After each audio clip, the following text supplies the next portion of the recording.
नमस्ते बच्चों।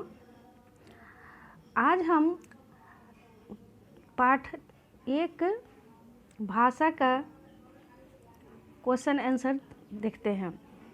सबसे पहले सही विकल्प पर सही का निशान लगाओ। पहला है, विचारों तथा भावों के आदान प्रदान का साधन क्या है? क व्याकरण, ख भाषा, ग रेडियो। इसका आंसर होगा ख भाषा। दूसरा है, भाषा के लिखने का ढंग क्या कहलाता है? क है व्याकरण, ख है भाषा, ग है लिपि। इसका आंसर होगा ग लिपि। तीसरा है, हमारे देश की राष्ट्रभाषा कौन सी है? क है हिंदी, ख है अंग्रेजी, ग है उर्दू। इसका उत्तर क होगा हिंदी। अब वस्तुनिष्ठ प्रश्न में सही दिए गए शब्दों की सहायता से रिक्त स्थान भरिए। यहाँ शब्द दिया गया है, जैसे रोमन है, 14 सितंबर है, बोलकर, लिखित, व्याकरण। इसको खाली जगहों में भरना है। क है, हम डैश अपने विचार दूसरों तक पहुँचाते हैं और दूसरे उसे सुनकर समझते हैं। तो यहाँ पर होगा हम के बाद बोलकर, हम बोलकर अपने विचार दूसरों तक पहुँचाते हैं। ठीक है। ख, लिखकर अपने विचार प्रकट करना भाषा का डैश रूप कहलाता है। लिखकर अपने विचार प्रकट करना भाषा का लिखित रूप कहलाता है। ग है, हर वर्ष डैश को हिंदी दिवस मनाया जाता है। हर वर्ष यहाँ भराएगा 14 सितंबर। 14 सितंबर को हिंदी दिवस मनाया जाता है। घ है, हर भाषा के नियम उसके डैश द्वारा समझे जा सकते हैं। तो हर भाषा के नियम उसके व्याकरण द्वारा समझे जा सकते हैं। अंग है, अंग्रेजी भाषा की लिपि डैश है। अंग्रेजी भाषा की लिपि रोमन है। अब आगे हम देखते हैं, बॉक्स में उचित वर्ण भरकर भारत में बोली जाने वाली भाषाओं के नाम लिखना। इसमें भारत में बोली जाने वाली भाषा के नाम लिखना है। क में होगा मराठी, ख में होगा ही न दी, ही आधा न दी, क्या होगा हिंदी। ग में होगा पंजाबी, ग में क्या होगा पंजाबी। घ में होगा बंगला, घ में क्या होगा बंगला। अंगा में गुजराती, अंगा में गुजराती। अब यहाँ अगला जो सही होगा उसमें हंसता हुआ चेहरा रहेगा और जो गलत होगा उसमें रोता हुआ चेहरा रहेगा। क है, पत्र मौखिक भाषा का एक रूप है। तो पत्र मौखिक भाषा का नहीं है, लिखित भाषा का है, इसलिए ये रोता हुआ चेहरा होगा। इसमें रोने का चिन्ह होगा। ठीक है।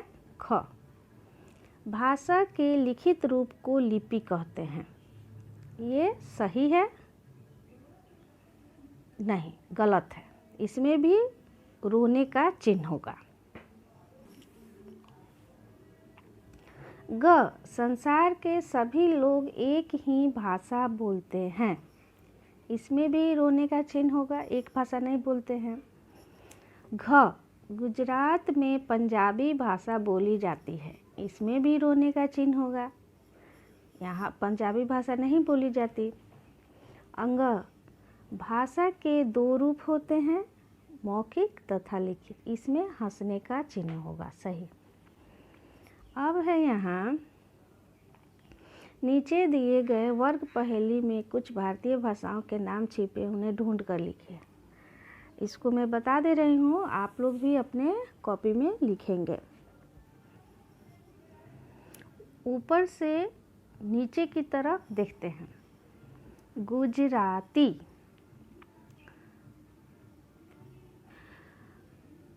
दाएं से बाएं की तरफ असमिया, उसके नीचे फिर मणिपुरी,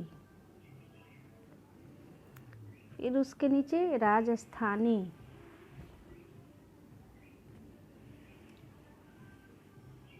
फिर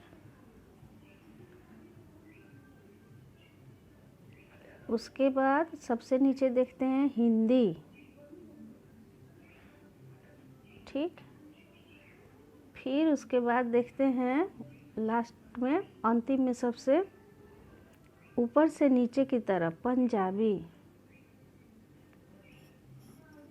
ठीक है।